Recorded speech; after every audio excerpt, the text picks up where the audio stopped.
नमस्कार। आकाशवाणी से प्रस्तुत है समाचार संध्या।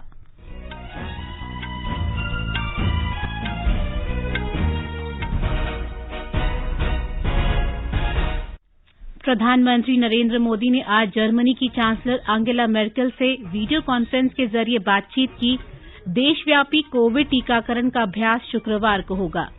केंद्र सरकार ने एवियन फ्लू से प्रभावित केरल और हरियाणा के लिए कई क्षेत्रों के विशेषज्ञों का दल रवाना किया। नई दिल्ली में नियंत्रण कक्ष बनाया गया।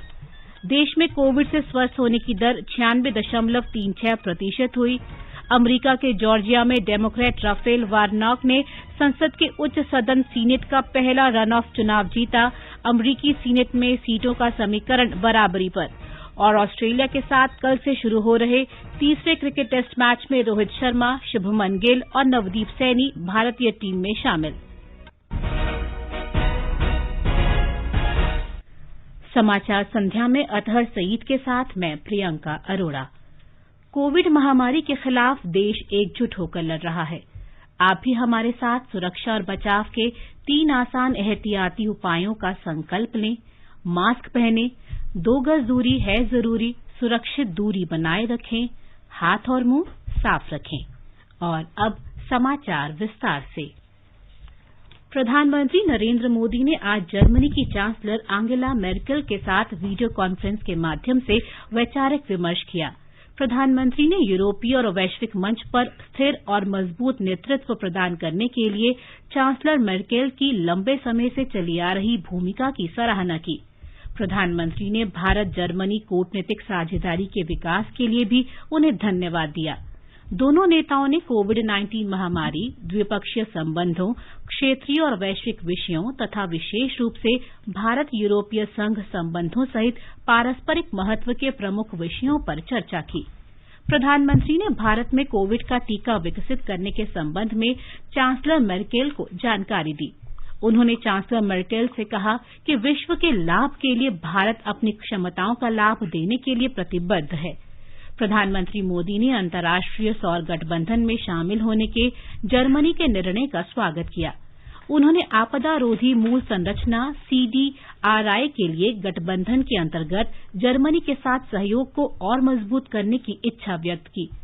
इस वर्ष भारत और जर्मनी के बीच द्विपक्षीय संबंधों की स्थापना की 70वीं वर्षगांठ और सामरिक भागीदारी की 20वीं वर्षगांठ है। दोनों नेताओं ने इस अवसर पर इसी वर्ष 6ठा अंतर सरकारी परामर्श आयोजित करने और एक महत्वाकांक्षी एजेंडा निर्धारित करने पर भी सहमति व्यक्त की। केंद्र सरकार ने एवियन फ्लू से प्रभावित केरल के जिलों कोट्टायम और अलपुझा तथा हरियाणा के पंचकुला जिले के लिए बहुआयामी दलों को रवाना किया है। इन दलों में राष्ट्रीय रोग नियंत्रण केंद्र के विशेषज्ञ, राष्ट्रीय विषाणु विज्ञान संस्थान के प्रतिनिधि और कई जाने-माने चिकित्सालयों के चिकित्सक शामिल हैं। स्वास्थ्य मंत्रालय ने बताया है कि अब तक इस बीमारी का किसी मानव पर असर होने का समाचार नहीं है। इसके अलावा वरिष्ठ अधिकारियों और चिकित्सकों का एक और दल केरल के लिए भेजा गया है, जो राज्य के स्वास्थ्य विभाग के साथ मिलकर एवियन फ्लू से प्रभावित इलाकों में काम करेगा। ये दल राज्य में कोविड संक्रमण की स्थिति की भी समीक्षा करेगा। स्वास्थ्य मंत्रालय ने कहा कि सोमवार को पशुपालन विभाग ने केरल के इन 2 जिलों में मृत पाई गई बतखों में एवियन फ्लू के लक्षण मिलने की जानकारी दी थी। हरियाणा के पंचकुला जिले में भी मुर्गियों के नमूनों में इसी तरह की फ्लू की जानकारी मिली थी। साथ ही राजस्थान के झालावाड़ और मध्य प्रदेश के भिंड जिलों में भी कौवों और प्रवासी पक्षियों में एवियन फ्लू के लक्षण पाए गए थे। स्वास्थ्य मंत्रालय तथा पशुपालन विभाग इस पूरे घटनाक्रम पर पैनी नजर बनाए हुए हैं। इस बीच केंद्र सरकार ने बर्ड फ्लू के मद्देनजर राज्य सरकार द्वारा किए गए उपायों की निगरानी के लिए नई दिल्ली में नियंत्रण कक्ष स्थापित किया है। केंद्र सरकार के पशुपालन और डेयरी विभाग ने प्रभावित राज्यों को सुझाव दिया है कि वे इस बीमारी के फैलाव को रोकने के लिए कार्य योजना बनाएं। उनसे ये भी कहा गया है कि वे बर्ड फ्लू की पुष्टि के लिए नमूनों की जांच करें और इस पर निगरानी रखें। राज्यों से ये भी कहा गया है कि वे इस बारे में वन विभाग से भी संपर्क स्थापित करें। अन्य राज्यों से भी कहा गया है कि वे इस बारे में सतर्कता बरतें और आवश्यक उपाय के लिए इसकी रिपोर्ट पेश करें। हालांकि इस रोग के मनुष्यों में फैलने की कोई सूचना नहीं है। पशुपालन और दुग्ध पालन विभाग ने कहा है कि अब तक बर्ड फ्लू के मामले राजस्थान, मध्य प्रदेश, हिमाचल प्रदेश और केरल में देखे गए हैं। राजस्थान और मध्य प्रदेश में कौओं की इस संक्रमण से मौत हुई है, जबकि हिमाचल प्रदेश में प्रवासी पक्षी और केरल में बतखें इसका शिकार बनी। मुर्गियों में अभी संक्रमण का पता नहीं चला है। पशुपालन विभाग ने मुर्गियों में इसके संक्रमण के संभावित मामलों पर नजर रखने के निर्देश जारी किए हैं। पशुपालन विभाग के सचिव अतुल चतुर्वेदी ने आकाशवाणी से विशेष बातचीत में कहा कि इस बात का कोई प्रमाण नहीं है कि स्वस्थ मुर्गियों के मांस और अंडों के इस्तेमाल से मनुष्यों में बर्ड फ्लू का खतरा है। ये जो बीमारी है इससे ना तो अंडा खाने में ना मुर्गी का मांस खाने में कोई रोक टोक है, क्योंकि दोनों चीज कोई कच्चा नहीं खाता है और इसमें इसके द्वारा इन्फेक्शन नहीं फैलता है। तो हम लोग हर स्टेट को ये बताया है और हर स्टेट को ये भी रिक्वेस्ट किया है कि आप ही अपने माध्यमों के द्वारा इसकी पब्लिसिटी करें कि ये बर्ड फ्लू के कारण जो लोग हैं वो अंडा या मांस खाने के ऊपर में कोई रोक नहीं है, अगर वो लोग खाना चाहते हैं तो। सचिव ने बताया कि अब तक देश में इस फ्लू का किसी मनुष्य पर असर नहीं हुआ है। इस साक्षात्कार के विस्तृत अंश आप हमारे स्पॉटलाइट कार्यक्रम में आज रात 9:15 बजे से FM गोल्ड और अन्य मीटरों पर सुन सकते हैं। ये साक्षात्कार न्यूज ऑन AIR ऐप और हमारे डिजिटल प्लेटफॉर्म पर उपलब्ध है। और अब अधिक जानकारी के लिए बात करते हैं अपनी भोपाल संवाददाता पूजा वर्धन से। पूजा, मुख्यमंत्री ने बर्ड फ्लू के मद्देनजर आज आपात बैठक बुलाई। इसमें क्या निर्णय लिए गए? जी बिल्कुल प्रियंका, जैसा आपने कहा है, मुख्यमंत्री ने आज एक आपात बैठक बुलाई बर्ड फ्लू के मामलों को देखते हुए, और मुख्यमंत्री ने ये साफ कहा है कि ये सिर्फ जो भी निर्देश आज उन्होंने दिए हैं वो सिर्फ एहतियातन तौर पर दिए हैं। इससे जनता को घबराने की बिल्कुल भी आवश्यकता नहीं है। मुख्यमंत्री ने ये साफ कहा है कि जो केंद्र सरकार ने जो गाइडलाइन इस संबंध में जारी करी है उसको प्रदेश में पूरी सतर्कता के साथ उसका पालन कराया जाए।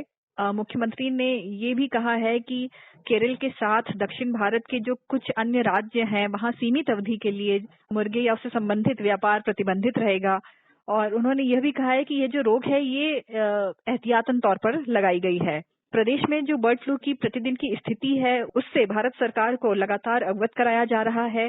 फिलहाल मध्य प्रदेश के जिलों में पोल्ट्री फार्म में किसी भी प्रकार से मुर्गियों में अप्राकृतिक मृत्यु की सूचना प्राप्त नहीं हुई है और H5N8 जो वायरस है वो सिर्फ कौओं में पाया गया है। जी प्रियंका। जी पूजा, राज्य में बर्ड फ्लू से निपटने के लिए क्या तैयारियां की जा रही हैं?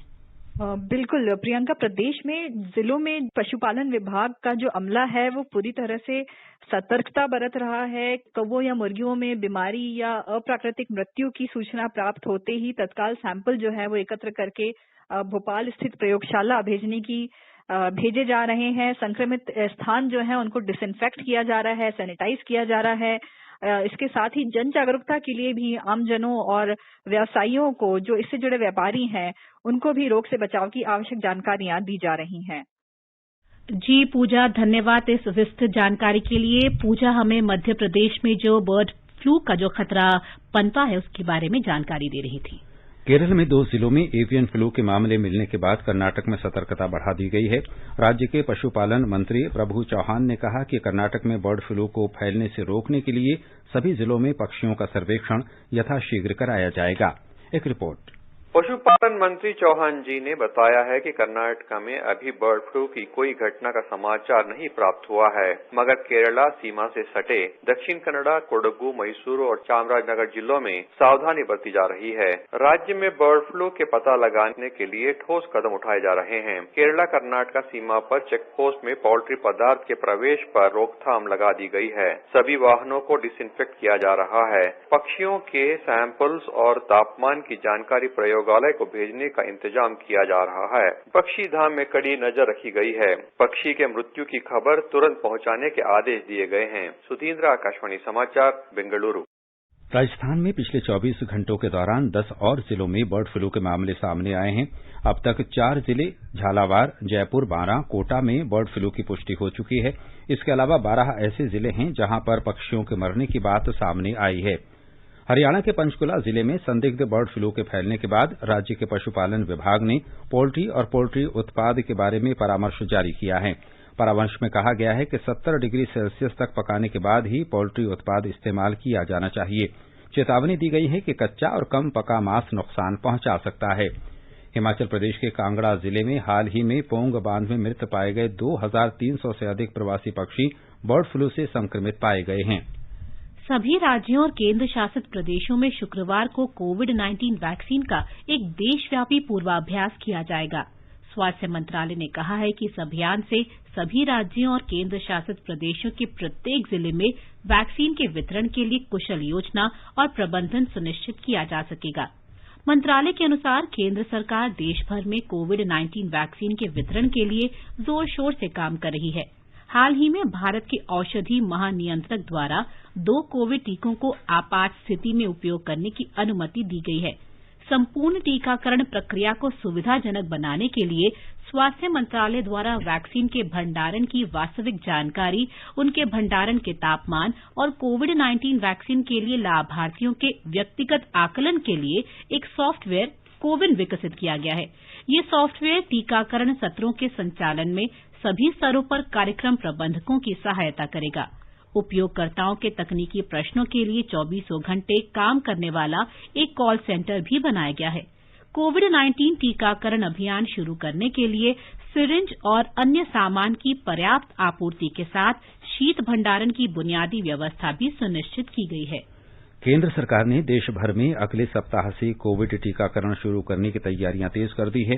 सरकार ने कहा है कि कोविड वैक्सीन के लिए पूर्वाभ्यास की प्रतिक्रिया के आधार पर सरकार इसके आपात उपयोग की तारीख से 10 दिन के भीतर वैक्सीन उपलब्ध कराने के लिए तैयार है। स्वास्थ्य सचिव राजेश भूषण ने कहा कि टीकाकरण के बारे में अंतिम निर्णय सरकार करेगी। हम इस स्थिति में हैं कि जिस भी दिन हम चाहेंगे EUA के 10 दिन के भीतर हम उसको, EUA का अर्थ है इमरजेंसी यूज ऑथराइजेशन, ये बोलचाल की भाषा में शब्द प्रयुक्त होता है। हमारे कानून में एक्सेलरेटेड अप्रूवल फ्रेज का इस्तेमाल किया गया है। तो जिस भी दिन हुआ उस दिन से 10 दिन के भीतर में ये रोल आउट होने की पूरी तैयारी है। स्वास्थ्य सचिव ने कहा कि करनाल, मुंबई, चेन्नई और कोलकाता में 4 प्राथमिक वैक्सीन स्टोर और देश में 37 वैक्सीन स्टोर हैं। वे थोक में टीकों का भंडारण करते हैं और आगे वितरित करते हैं। वैक्सीन के बारे में भारतीय आयुर्विज्ञान अनुसंधान परिषद ICMR के महानिदेशक प्रोफेसर बलराम भार्गव ने कहा कि भारतीय अध्ययन के अनुसार 18 वर्ष से अधिक आयु वर्ग के 1600 लोगों में इम्यूनोजेनिसिटी डेटा बनाया जा रहा है। उन्होंने कहा कि अब तक के विश्लेषण के अनुसार कोविशील्ड वैक्सीन सुरक्षित है। ये वैक्सीन जो हमारे पास दोनों अप्रूव कर रहे हैं ड्रग कंट्रोलर ने, और साइंटिफिक डेटा के बेसिस पे 8-8 घंटे बैठ के और फिर DCGI ने इसका अप्रूवल दिया है, तो ये तो बहुत ही अहम बात है भारत के लिए भी और पूरे विश्व के लिए, क्योंकि हमारे पास इसमें बहुत डोजेस की स्टॉक पाइल भी है और भारत के अलावा और लो मिडिल इनकम कंट्रीज के लिए भी एक बहुत ही होप है और इंडिया का रोल बहुत इंपॉर्टेंट रहेगा। ये इमरजेंसी यूज ऑथराइजेशन ये कह रहा है कि दोनों वैक्सीन में इमरजेंसी में यूज कर सकते हैं। इसमें जो भारत बायोटेक वाला वैक्सीन है वो क्लिनिकल ट्रायल अभी चलता रहेगा और रोलिंग रिव्यू उसका चलता रहेगा और ये साइंटिफिक नॉलेज की बेसिस पे किया गया है। नीति आयोग के सदस्य डॉक्टर VK पॉल ने कहा कि संक्रमण के वर्तमान मामलों और इससे हो रही मृत्यु के आंकड़ों में कमी को देखते हुए देश में आशावादी परिदृश्य सामने आ रहा है। 2 वैक्सीन का एसेंशियल होना बहुत बड़ी उपलब्धि है देश के लिए, बहुत गर्व का दिन है। और जो कोरोना के खिलाफ हमारी लड़ाई है, पेंडेमिक है, उसको अल्टीमेटली रोक के खत्म करने के लिए बहुत बड़ा कदम आज सामने है। सरकार ने कहा है कि भारत में स्वीकृत कोविड टीका अन्य देशों में विकसित किए गए किसी भी टीके के समान ही कारगर है। स्वास्थ्य मंत्रालय ने कोविड के टीके से संबंधित विभिन्न पहलुओं के बारे में बार-बार पूछे जाने वाले सवालों की श्रृंखला जारी की है। क्या कोई व्यक्ति बिना पंजीकरण के कोरोना वैक्सीन प्राप्त कर सकता है? नहीं, कोरोना वैक्सीन के लिए पंजीकरण अनिवार्य है। पंजीकरण के बाद ही सत्र स्थल और समय की जानकारी साझा की जाएगी। पात्र लाभार्थी के पंजीकरण के लिए कौन कौन से दस्तावेज आवश्यक हैं? Aadhaar, driving licence, voter ID, PAN card, passport, job card, pension दस्तावेज। स्वास्थ्य मंत्रालय की योजना के तहत जारी स्वास्थ्य बीमा स्मार्ट कार्ड, महात्मा गांधी राष्ट्रीय ग्रामीण रोजगार गारंटी कार्ड, सांसदों, विधायकों, MLC को जारी किए गए आधिकारिक प्रमाण पत्र, बैंक, पोस्ट ऑफिस द्वारा जारी पासबुक, केंद्र, राज्य सरकार, पब्लिक लिमिटेड कंपनियों द्वारा जारी सेवा ID कार्ड। क्या यह वैक्सीन सुरक्षित होगी? क्योंकि इसे बहुत कम समय में बनाया गया है। सुरक्षा और प्रभाव के डेटा की जांच के आधार पर ही नियामक निकाय द्वारा वैक्सीन को मंजूरी दी गई है। असम में कोविड टीकाकरण का अभ्यास इस महीने की 8 तारीख से पूरे राज्य में किया जाएगा। स्वास्थ्य विभाग के वरिष्ठ अधिकारियों ने बताया कि शुरू में कामरूप मेट्रो, नलबाड़ी और सोनितपुर जिलों में टीकाकरण का अभ्यास किया जाएगा। उसके बाद राज्य के सभी 33 जिले शामिल किए जाएंगे। हमारे संवाददाता ने बताया है कि प्रत्येक जिले में 3 स्वास्थ्य संस्थानों में ये अभ्यास चलाया जाएगा। इसके लिए प्रत्येक केंद्र पर कुल 25 लाभार्थियों को आमंत्रित किया जाएगा। इसके लिए कल से 12,000 नर्सों तथा स्वास्थ्य कार्यकर्ताओं को 3 दिन का प्रशिक्षण दिया जाएगा। स्वास्थ्य कार्यकर्ता, आशा और आंगनबाड़ी सहित अब तक 1,75,000 अग्रिम पंक्ति के कार्यकर्ताओं ने कोविड टीकाकरण अभ्यास के लिए अपना पंजीकरण कराया है। बिहार के मुख्यमंत्री नीतीश कुमार ने कहा है कि कोविड टीकाकरण के लिए राज्य में सभी तैयारियां पूरी कर ली गई हैं। उन्होंने कहा कि स्वास्थ्य कर्मियों और कोविड की रोकथाम से जुड़े योद्धाओं और 50 वर्ष से ऊपर के लोगों को प्राथमिकता के आधार पर टीका लगाया जाएगा। मुख्यमंत्री ने ये भी कहा कि केंद्र सरकार के दिशा निर्देशों का पालन करते हुए टीकाकरण का काम किया जाएगा। 50 साल से अधिक उम्र वाले और बाकी जो पीड़ित हैं, जो दूसरे उम्र के लोग हैं, उनके लिए जितना भी जरूरत होगा और किस तरह से किस स्थान पर लोगों का वैक्सीनेशन किया जाएगा, टीकाकरण किया जाएगा, एक एक चीज के बारे में पूरी तैयारी की गई है। और हम इतना विश्वास दिलाना चाहते हैं कि अपने बिहार में भी, जो तो पूरे देश में होगा, बहुत अच्छे ढंग से ऑर्गेनाइजेशन से काम किया है, लेकिन अपने बिहार में भी हम लोगों की जो भी तैयारी है उसके हिसाब से हम लोग बहुत ही उपयोगी ढंग से और इफेक्टिव इस काम को पूरा कर। ये समाचार हमारी वेबसाइट newsonair.com/hindi और हमारे mobile app news on AIR पर भी उपलब्ध हैं। चलो मिलकर एक शुरुआत करें, चलो एक फैसला आज करें, मास्क नहीं तो टोकेंगे, कोरोना को रोकेंगे, चलो एक इरादा करते हैं, चलो कुछ वादा करते हैं, मास्क नहीं तो टोकेंगे, कोरोना को रोकेंगे। ये आकाशवाणी है। आगे बढ़ने से पहले मुख्य समाचारों पर एक नजर। प्रधानमंत्री नरेंद्र मोदी ने आज जर्मनी की चांसलर एंगेला मर्केल से वीडियो कॉन्फ्रेंस के जरिए बातचीत की। देशव्यापी कोविड टीकाकरण का अभ्यास शुक्रवार को होगा। केंद्र सरकार ने एवियन फ्लू से प्रभावित केरल और हरियाणा के लिए कई क्षेत्रों के विशेषज्ञों का दल रवाना किया। नई दिल्ली में नियंत्रण कक्ष बनाया गया। देश में कोविड से स्वस्थ होने की दर 96.36% हुई। अमेरिका के जॉर्जिया में डेमोक्रेट राफेल वार्नॉक ने संसद के उच्च सदन सीनेट का पहला निर्णायक चुनाव जीता। अमेरिकी सीनेट में सीटों का समीकरण बराबरी पर। और ऑस्ट्रेलिया के साथ कल से शुरू हो रहे तीसरे क्रिकेट टेस्ट मैच में रोहित शर्मा, शुभमन गिल और नवदीप सैनी भारतीय टीम में शामिल।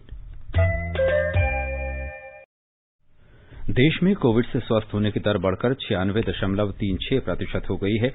पिछले 24 घंटों के दौरान कुल 21,314 मरीज ठीक हुए हैं।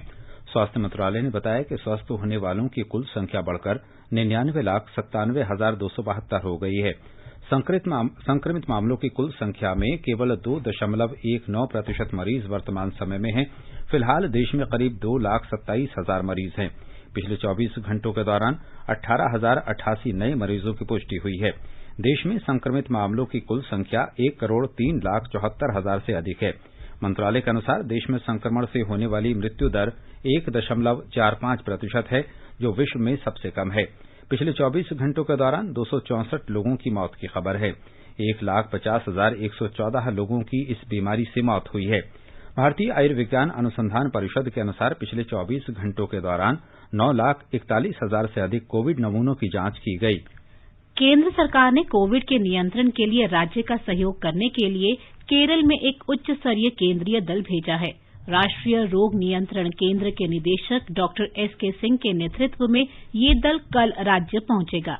ये दल राज्य सरकार द्वारा कोविड-19 के प्रबंधन में किए गए स्वास्थ्य सेवाओं की समीक्षा करेगा और स्वास्थ्य अधिकारियों से विचार विमर्श करेगा। केरल में पिछले कई दिनों से नए कोविड के अधिक मामले सामने आ रहे हैं। पिछले 7 दिनों के दौरान 35,000 से अधिक नए मरीजों की पुष्टि हुई है। केंद्र शासित प्रदेश पुदुचेरी में कोविड-19 के मामले लगातार कम हो रहे हैं। आज संक्रमण के 34 नए मामले सामने आए। एक रिपोर्ट। स्वास्थ्य विभाग के अनुसार पुदुचेरी में 22, कराईकल में 8 और माहे क्षेत्र में 4 कोविड संक्रमित मरीजों की पुष्टि हुई है। केंद्र शासित प्रदेश के चारों जिलों में पिछले 24 घंटों में कोरोना से एक भी मृत्यु नहीं हुई है। 35 रोगियों के ठीक होने के बाद अस्पताल से उन्हें छुट्टी दे दी गई है। वर्तमान में अस्पताल में 157 कोविड रोगियों का इलाज चल रहा है और 215 मरीज होम आइसोलेशन में हैं। पुदुचेरी में रोगियों के स्वस्थ होने की दर 97.37% है और मृत्यु दर 1.66% तक आ गई है। पुदुचेरी से चंद्रमोहन की रिपोर्ट के साथ समाचार कक्ष से दीपिका शर्मा। गुजरात सरकार ने 11 जनवरी से 10वीं और 12वीं कक्षा के विद्यार्थियों के लिए स्कूलों को फिर से खोलने का फैसला किया है। गांधीनगर में आज हुई मंत्रिमंडल की बैठक में ये फैसला लिया गया। हमारे अहमदाबाद संवाददाता ने बताया है कि इससे पहले राज्य सरकार ने पिछले वर्ष 23 नवंबर से स्कूलों को खोलने का फैसला लिया था, परंतु कोविड के मामलों के फिर से बढ़ने को देखते हुए उसे टाल दिया गया था। राज्य के शिक्षा मंत्री श्री भूपेंद्र सिंह चुड़ासमा के अनुसार स्नातक और स्नातकोत्तर के अंतिम वर्ष के क्लास भी 11 जनवरी से शुरू किए जाएंगे। उन्होंने कहा कि छात्रों के लिए उपस्थिति जरूरी नहीं होगी और साथ साथ ऑनलाइन शिक्षा भी जारी रहेगी। उन्होंने कहा कि स्कूल जाने के लिए छात्रों को अभिभावकों की लिखित सहमति लेनी जरूरी होगी। ऐसे छात्रों के लिए कोविड संबंधित दिशा निर्देशों का पालन करना भी जरूरी होगा। छात्रों को मास प्रमोशन की किसी भी संभावना से इनकार करते हुए उन्होंने कहा कि जितना पाठ्यक्रम पढ़ाया जाएगा उसी की परीक्षा ली जाएगी। योगेश पंड्या, आकाशवाणी समाचार, अहमदाबाद। विश्व स्वास्थ्य संगठन ने कोविड की उत्पत्ति की जांच के लिए अंतर्राष्ट्रीय विशेषज्ञ दल को चीन के वुहान क्षेत्र में जाने की अनुमति नहीं देने के चीन के फैसले पर निराशा व्यक्त की है। संगठन के प्रमुख टेड्रोस अधनोम घेब्रेयेसस ने बताया कि कोविड से संबद्ध अंतर्राष्ट्रीय वैज्ञानिक दल के सदस्यों ने अपनी यात्रा शुरू कर दी है, लेकिन चीन के अधिकारियों ने आवश्यक अनुमति नहीं दी। उन्होंने बताया कि ये चीन ने पहले कहा था कि वो संगठन के विशेषज्ञ दल को कोरोना वायरस की उत्पत्ति की जांच करने की अनुमति देगा। हमें पता चला है कि चीन के अधिकारियों ने दल के आगमन के लिए अभी तक आवश्यक अनुमति प्रदान नहीं की है। इस खबर से मैं बहुत निराश हूँ कि हमारे 2 सदस्य पहले ही अपनी यात्रा शुरू कर चुके हैं। अन्य सदस्यों को अंतिम समय में अपनी यात्रा रोकनी पड़ी, लेकिन मैं चीन के वरिष्ठ अधिकारियों के साथ लगातार संपर्क में हूँ और मैं यहाँ से ये स्पष्ट कर देना चाहता हूँ कि ये मिशन WHO और अंतर्राष्ट्रीय दल के लिए प्राथमिकता है। मुझे भरोसा दिलाया गया है कि चीन ने इस दिशा में कोई हल निकालने के लिए आंतरिक प्रक्रिया तेज कर दी है। हम उत्सुक हैं कि मिशन यथाशीघ्र अपना काम शुरू करे। The mission underway as soon as possible. प्रधानमंत्री नरेंद्र मोदी की अध्यक्षता में केंद्रीय मंत्रिमंडल ने भारत और जापान के बीच सहयोग के समझौते पर हस्ताक्षर को मंजूरी दे दी है। ये समझौता विशिष्ट कुशल कामगारों से संबंधित समुचित संचालन प्रणाली के लिए भागीदारी की बुनियादी रूपरेखा तैयार करने के लिए किया गया है। इससे जापान की 14 निर्धारित क्षेत्रों में काम करने के लिए अपेक्षित कौशल और जापानी भाषा की परीक्षा में उत्तीर्ण भारतीय कामगारों को भेजने और स्वीकार करने के बारे में सहयोग के तौर तरीके तैयार किए जा सकेंगे। जापान सरकार भारत के इन कुशल कामगारों को विशिष्ट कुशल कामगार के रूप में निवासी का दर्जा प्रदान करेगी। भारत और फ्रांस के बीच कल नई दिल्ली में वार्षिक कूटनीतिक वार्ता होगी। भारतीय शिष्टमंडल का नेतृत्व राष्ट्रीय सुरक्षा सलाहकार अजीत डोभाल करेंगे। फ्रांस के प्रतिनिधिमंडल का नेतृत्व राष्ट्रपति के राजनयिक सलाहकार इमैनुअल बोन करेंगे। विदेश मंत्रालय ने कहा है कि दोनों पक्षों के बीच द्विपक्षीय और वैश्विक मुद्दों पर व्यापक चर्चा होने की आशा है। वार्ता का पिछला दौर फरवरी में पेरिस में आयोजित किया गया था। अमेरिका के जॉर्जिया में डेमोक्रेट राफेल वार्नोक ने संसद के उच्च सदन सीनेट के चुनाव में रिपब्लिकन उम्मीदवार केली लोएफ्लर को हरा दिया है। श्री वार्नोक अटलांटा में एबनेजर बैप्टिस्ट चर्च में सीनियर पादरी हैं। वे जॉर्जिया के पहले अश्वेत सांसद होंगे। जॉर्जिया में सीनेट की एक और सीट के लिए रिपब्लिकन पार्टी के सांसद डेविड पैडियो और डेमोक्रेट उम्मीदवार जॉन ऑसॉफ के बीच मुकाबला है, लेकिन उसका परिणाम अभी घोषित नहीं हुआ है। विशेषज्ञों का कहना है कि अगर डेमोक्रेट दोनों सीट जीत लेते हैं तो सीनेट में डेमोक्रेट और रिपब्लिकन पार्टी के 50-50 प्रतिनिधि हो जाएंगे। इस स्थिति में उपराष्ट्रपति कमला हैरिस के पास निर्णायक मत देने का अधिकार होगा और डेमोक्रेट को बहुमत मिल जाएगा। यदि पैडियो फिर से चुनाव जीत गए तो सीनेट में रिपब्लिक पार्टी का बहुमत बरकरार रहेगा।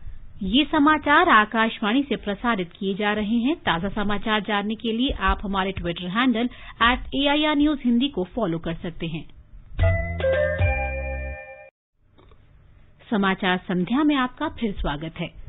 वित्त मंत्री निर्मला सीतारामन ने आज नई दिल्ली में नेशनल इंफ्रास्ट्रक्चर पाइपलाइन NIP के कार्यान्वयन की प्रगति की समीक्षा की। बैठक में NIP परियोजना की प्रगति, अब तक हुए खर्च और परियोजना कार्यान्वयन में तेजी लाने के लिए उठाए जा रहे कदमों पर चर्चा की। NIP परियोजना के काम की निगरानी और तेजी लाने के लिए वित्त मंत्री की विभिन्न मंत्रालयों और विभागों के साथ ये दूसरी समीक्षा बैठक थी।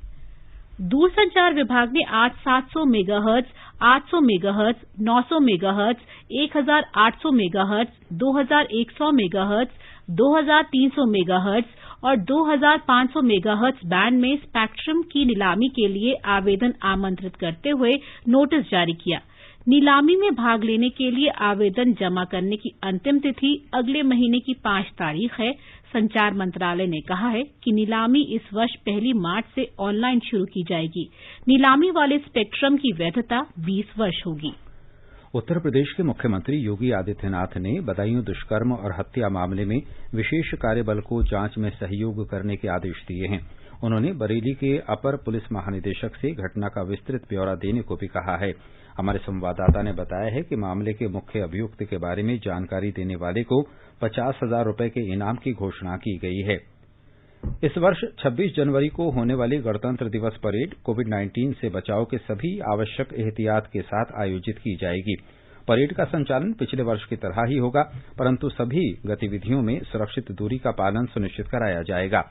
हमारे संवाददाता ने बताया है कि इस वर्ष की परेड पिछली बार की तरह लाल किले के बजाय नेशनल स्टेडियम पर समाप्त होगी। इस साल गणतंत्र दिवस परेड में कुल 25,000 लोगों के बैठने की व्यवस्था होगी, जबकि पिछले साल सीटों की संख्या 1,15,000 थी। इसके अलावा बीटिंग द रिट्रीट समारोह में इस साल 25,000 की जगह केवल 4,000 सीटें होंगी। वहीं परेड को देखने के लिए आम जनता के लिए कुल 7,500 सीटें उपलब्ध होगी। इनमें से 3,000 सीटें गृह मंत्रालय के माध्यम से आमंत्रित किए गए अतिथियों के लिए होगी, जबकि 4,500 टिकटों की बिक्री की जाएगी। इस साल परेड में केवल 15 वर्ष से अधिक उम्र के बच्चों को ही आने की अनुमति होगी। वहीं गणतंत्र दिवस परेड के लिए प्रवेश द्वारों की संख्या 198 से बढ़ाकर 224 कर दी गई है, ताकि लोग आसानी से शारीरिक दूरी का पालन करते हुए प्रवेश कर सकें। वहीं बीटिंग द रिट्रीट समारोह के लिए भी प्रवेश द्वारों की संख्या 11 से बढ़ाकर 20 कर दी गई है। समारोह के दौरान किसी भी दर्शक को खड़े होकर परेड देखने की अनुमति नहीं होगी। दीपेंद्र कुमार, आकाशवाणी समाचार, दिल्ली। भारत और ऑस्ट्रेलिया के बीच 4 टेस्ट क्रिकेट मैच श्रृंखला का तीसरा मुकाबला कल सिडनी में खेला जाएगा। आकाशवाणी से इस मैच का आंखों देखा हाल सुबह 4:30 बजे से FM रेनबो सहित अतिरिक्त मीटरों पर प्रसारित किया जाएगा। प्रसार भारती के YouTube चैनल पर भी ये उपलब्ध होगा। मैच के लिए भारतीय टीम की घोषणा कर दी गई है। भारतीय टीम में सलामी बल्लेबाज मयंक अग्रवाल की जगह रोहित शर्मा को शामिल किया गया है और उन्हें उपकप्तान बनाया गया है। इसके अलावा उमेश यादव की जगह तेज गेंदबाज नवदीप सैनी को शामिल किया गया है। नवदीप का ये पहला मैच होगा। श्रृंखला 1-1 की बराबरी पर है। खादी और ग्रामोद्योग आयोग ने आज भारत तिब्बत सीमा पुलिस के साथ एक समझौते के तहत हर वर्ष 1,72,000 सूती दरियों की आपूर्ति का करार किया है। इनकी कीमत करीब 8.25 करोड़ रुपए है। समझौता अभी 1 वर्ष के लिए हुआ है। गृह मंत्री अमित शाह द्वारा अर्धसैनिक बलों को आत्मनिर्भर भारत अभियान के अंतर्गत स्थानीय उत्पादों को बढ़ावा देने के लिए निर्देश जारी किए जाने के बाद ये समझौता हुआ है। राष्ट्रीय राजधानी दिल्ली के कुछ हिस्सों में आज वर्षा और ओले गिरने की खबर है। सप्ताह भर के मौसम अनुमान में बताया गया है कि कल से शहर में तापमान और गिर सकता है तथा सुबह धुंध छा सकती है। और अंत में मुख्य समाचार एक बार फिर। प्रधानमंत्री नरेंद्र मोदी ने आज जर्मनी की चांसलर एंगेला मेर्केल से वीडियो कॉन्फ्रेंस के जरिए बातचीत की। देशव्यापी कोविड टीकाकरण का अभ्यास शुक्रवार को होगा। केंद्र सरकार ने एवियन फ्लू से प्रभावित केरल और हरियाणा के लिए कई क्षेत्रों के विशेषज्ञों का दल रवाना किया। नई दिल्ली में नियंत्रण कक्ष बनाया गया। देश में कोविड से स्वस्थ होने की दर 96.36% हुई।